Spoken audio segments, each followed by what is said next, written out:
What's going on, people? The Sweaty Red here with the final part. I know I said it was going to be 3 parts, it was going to be 4 parts, it was going to be 5 parts. This is the last part, part 6. Last part of the road to level 120 with this quality build here that I've been working on for quite a while. So here at the end, you can see that it's pretty much done. The only thing I need to do is collect the rings that I want, as in the +2 rings, because I want the ring of favor +2 and then the life ring +3 actually. Other than that, all there is left to do is farming and just playing the game, just enjoying it. No more real like grinding sessions for gear anymore. I've got my refined longsword, my profane greatsword, both my two favorites, and then I've got the Black Knight weapons. Got the glaive to +5. All the others I have to +4. Or no, I have the great axe to +5 as well. The other two I have to +4. So I mean, it's done. At this point, I should be level 120 in the videos in the clips that you're seeing, and you can see at 40/40 with the refined longsword, you can see just the damage that it hurts. I don't see too many people using it either. I see a lot of people using like the dark sword or even some little curved swords, but I don't see many people using just the good old-fashioned longsword that they started the game with if they started as a knight. I don't see why. It's a great weapon. It's got a cool moveset, got some pokes, got some slashes. The weapon art is really good for breaking guards. It's a good weapon. I like using the jumping attack because it seems to actually get it seems to do thrust damage. So a lot of times when you do land a jumping attack, you're trading, and if you've got that Leo ring on, you land that jumping attack, you get like a 20% bonus with the thrust counter. So as long as the other enemy, as long as your opponent can't block or is in the middle of an animation, you should get that counter. So my plans, I guess, for really refining and finishing this build is really just adding more weapons. I have this Vihander that I want to make that +10 and use that. The Cathedral Knight Greatsword, the regular Greatsword, the Lothric Knight Greatsword. Lots of I want to add some Ultra Greats. The Profane Greatsword is good, but I think it'd be a lot of fun to go back to that Zweihander. I used it in Dark Souls 1, I used it in Dark Souls 2. It's a lot of fun to use, and it's a good looking sword. That's probably the next one I'm adding. I want to add more great swords, just standard great swords, like I like the Hollow Slayer Greatsword, the Drakeblood Greatsword, definitely the Claymore. Claymore was one of the very first few weapons that I used. I stopped upgrading it once I found other weapons. Once I got, I think, the Black Knight sword, I stopped upgrading the Claymore. So I definitely want to max that out and use that a little bit more, because that moveset on that sword is a lot of fun to use. It's real basic, but it's still very useful. Also, some of the other great axes, like the Dragon Slayer great axe, or even like Yorm's great machete or the regular great machete. I'm not 100% sure if they only have strength scaling, but if they have any dex scaling, definitely gonna put those, gonna max those out, upgrade those, and add those to the sort of what's the word, repertoire, the armory, because they hit hard. So yeah, that's pretty much it. Want to add more weapons, finish getting the rings, and that's about it. This build should be a lot of fun. I plan on streaming with it, you know, just dueling, just, or even invading, just having some fun. Maybe maybe just running through, maybe trying to get some. I screwed up and I don't have the wolf ring or the, what is it, the wolf's curved greatsword, because I didn't even bother doing any of the watchdogs of Farron's invasions at that sort of lower level. I've been trying at level 120. It hasn't happened. I haven't gotten one. I've gotten a few Blade of the Dark Moon, or Dark Moon Blade invasions. Gotten a few of those, and I think I got one Aldrich Faithful invasion. But other than that, I can't get any Watchdogs of Farron or anything like that. Which would be nice, because I need that stupid wolf ring to get the trophy. But I might have to get it on another character, a lower level character, and have somebody hand it over to me, to this guy. Same thing with the sword. I really want to use the curved greatsword that you get from that covenant, but I can't. So anyway, I'm finished uploading. I'm finished talking. I'm just done. I've done all 6 of these videos in one day, all 6 of the commentaries in one day. I just really had to unload all, I had like 20 gigs of clips that I had just been saving, been holding on to, because I had planned on doing some sort of compilation or something. I'm glad it worked out as sort of a progression type series, because that, I don't know, makes it a little bit more interesting than just random compilations. So all I have left to say is, at the very end of this, the last 2 clips where I'm actually fighting are the Yuka's Legion fights. I have character names turned on. I don't have PSN gamer tags turned on, so when I'm summoned to somebody's world, I see their character name. His character name is Blya, or Blya, B-L-Y-A. I'm not sure how he pronounces that, but the last 2 fights are that sort of just bonus clips of me getting to fight him on his stream and him making me look like a scrub. And then the final sort of clip is just the breakdown of the build. That way you can see it. That way you can kind of have an idea of what my idea of a quality build sort of entails. Anyway, I'm done. Enjoy the rest of the video. Enjoy all the videos that I've uploaded. If you have any questions, comment, subscribe. You can message me. Just let me know what you think, and I hope you guys really enjoy. Thank you, and peace out.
Okay guys, so this is the quality build, like 90% finished.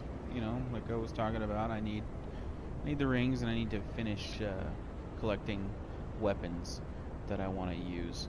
But for the most part, the stats are where they're going to stay, and the armor and the overall sort of idea of the gear is going to stay the same. Right now, I've got the refined longsword plus 10 and a profane greatsword plus 5, both for riposts, and I also will use it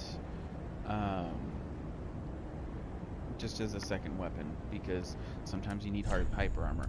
Lately I've also been using this refined Lothric sword plus 10 and with the combined with the Leo ring, because of all these little pokes that it has, which is nice. So you get some nice counter damage on there. In the left hand I've got the Demon's Fist plus 4. It would be plus 5, but I ran out of slabs on all my other stuff. I already used all 8 slabs, and I haven't collected any in New Game Plus yet. As for the armor, it's Firelink Helm, Undead Legion armor. I think they look pretty good together. Undead Legion gauntlets, just because that's all that really matches. The Undead Legion armor, and then the Nameless Knight leggings. I just think it kind of looks pretty good with it. And right now, just so I can carry the Profane Greatsword on me at the same time as the Longsword, I've got the Havel's Ring, Life Ring plus 1, Ring of Favor plus 1, and the Leo Ring. As for stats, you can see it's pretty basic. 34 Vigor combined with the Life Ring and the Ring of Favor. I've got 1650 HP. 10 Attunement only gives me 93 focus points. And then Endurance at 40 plus the Ring of Favor. Got 176 Stamina. Only 20 Vitality, so that I can spend points in other places. Strength, Dexterity, both at 40, and Intelligence, Faith, and Luck are just at base. So as you can see, just the longsword, or the Lothric longsword right there, does 413, has an AR of 413, and the Profane Greatsword has an AR of 605. Now the Demon's Fist is 399. That would go up with some Intelligence and Faith, and also with it being plus 5. But yeah, I can actually switch over to the Demon's Fist when I need to. I use it a lot. I use it for wake ups after a backstab or after a knockdown or something. I use it for wake ups. It throws people off. So that's it. Pretty basic build, really. I mean, quality build through and through. The only thing that, I mean, could change really is I could go for less vitality and pump more into vigor, and maybe even take advantage of Flynn's ring, or I think that works differently in this game, but I could lower that vitality and pump the rest into vigor, and then I'd have a whole bunch of health. So anyway, thanks guys for watching. I hope you enjoyed it all, and let me know if this helped you, if you like the build, or if you can see any changes that could be done to make it a little bit more efficient. Go ahead and let me know. I'd appreciate it, and just take it easy. We'll talk to you guys soon. I appreciate it. Thanks for watching. Peace.